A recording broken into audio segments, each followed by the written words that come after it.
Merci Alain Soral. Si vous permettez, nous allons passer maintenant au deuxième volet, au deuxième chapitre de cette conférence qui porte sur la géopolitique et l'actualité internationale, y compris bien sûr la crise systémique globale. Alors, l'avènement de la Chine, bien sûr, et de certaines puissances émergentes, l'avènement aussi de la donne islamiste et du monde musulman dans la géopolitique mondiale, l'affaissement de l'Occident et sa décadence, si bien sûr on peut utiliser ce terme-là, s'il convient, disons, tous ces éléments vous laissent quelle impression, c'est-à-dire par rapport à ce que je disais juste auparavant, c'est-à-dire cette relation incestueuse médias, politique, finance, quelle est la part de vérité, quelle est la part de mensonge, quelle est la part de manipulation et où en est le monde selon vous, c'est-à-dire d'abord par rapport justement aux souverainetés, parce que je pense que là c'est une question qui est très, très d'actualité, et puis aussi, comment voyez-vous la synthèse possible entre une nécessaire mondialisation qui s'inscrit dans la logique de l'évolution du genre humain, si celle-ci n'est pas accompagnée en même temps par la libre circulation des personnes et qu'on met en avant la libre circulation des biens quand on enferme des centaines de millions de gens derrière des frontières artificielles pour des raisons largement connues.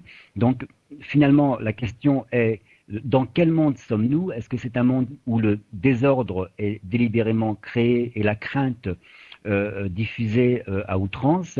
Et est-ce que vous pensez que nous allons pouvoir, est-ce que le monde va pouvoir avoir ce sursaut d'instinct de survie, ou bien est-ce que nous risquons effectivement d'aller droit dans le mur avec toute cette surenchère, disons, de poids de mesure qui est actuellement, qui se déroule sous nos yeux de façon absolument sans équivoque.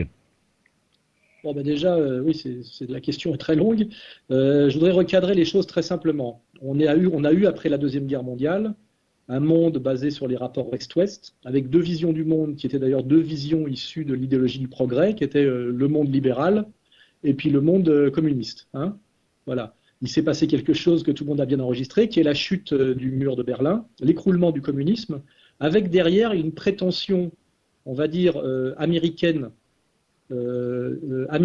protestante, anglo-saxonne, qui a été ce qu'on a appelé la fin de l'histoire. C'est-à-dire que depuis l'écroulement de l'URSS et la disparition momentanée de la Russie comme empire, on a eu la toute-puissance d'un monde, qui est le monde anglo-saxon américain, de son idéologie à la fois, enfin disons, marchande, et une espèce de toute-puissance du libéralisme, d'une grande brutalité d'ailleurs, puisqu'il n'y avait plus d'offres alternatives proposées. Hein.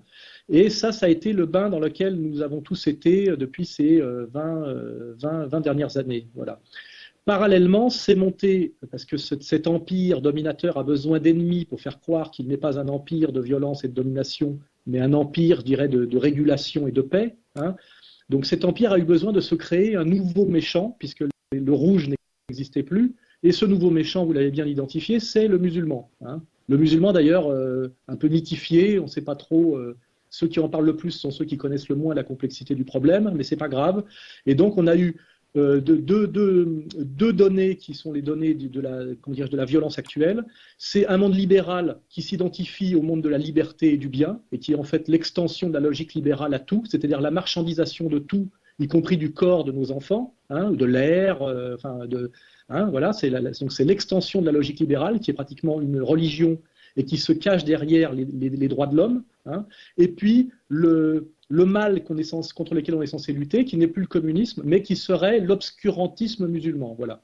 Et nous, notamment à Égalité et Réconciliation, nous opposons à cette vision simplifiée du monde, où il y aurait le bien qui serait le libéralisme occidental et le mal qui serait la réaction islamiste, et prétendons que le monde est beaucoup plus complexe, mais qu'il est évident que ceux qui détiennent le pouvoir, qui ont une volonté d'hégémonie, de domination et qui pratiquent la violence, sont ce monde qu'on va appeler capitaliste, anglo-saxon, thalassocratique et sioniste, et que nous en sommes tous les victimes. Et quand je dis tous, je dis aussi bien les Européens chrétiens catholiques, que je n'associe pas du tout aux protestants néoconservateurs anglo-saxons, et aussi bien les musulmans, et aussi bien d'ailleurs certains anciens progressistes qui n'ont pas accepté de rallier le monde néoconservateur. Et là, je fais allusion à tous ces trotskistes qui sont des néoconservateurs aujourd'hui.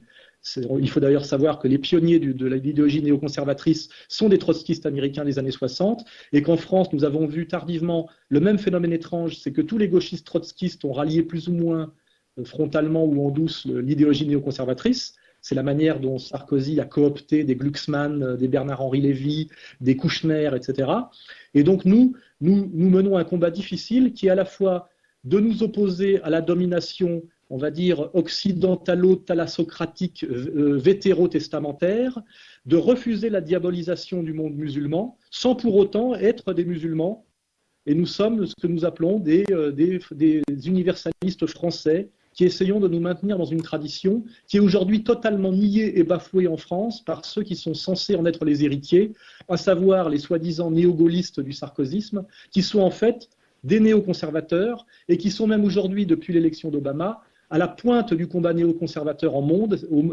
C'est-à-dire qu'aujourd'hui, Bernard Kouchner se situe sur le plan de l'agressivité géopolitique à la droite et même à l'extrême droite des États-Unis. Voilà. Donc je ne sais pas si j'ai bien je vous ai fait ce panorama. C'est assez complexe, mais voilà. Nous sommes dans un monde dominé par le libéralisme qui a désigné comme méchant l'islam, et nous essayons, dans ce contexte de mensonges et de vulgarité et de violence, de rester des intellectuels français, des citoyens français honnêtes et clairvoyants. Voilà.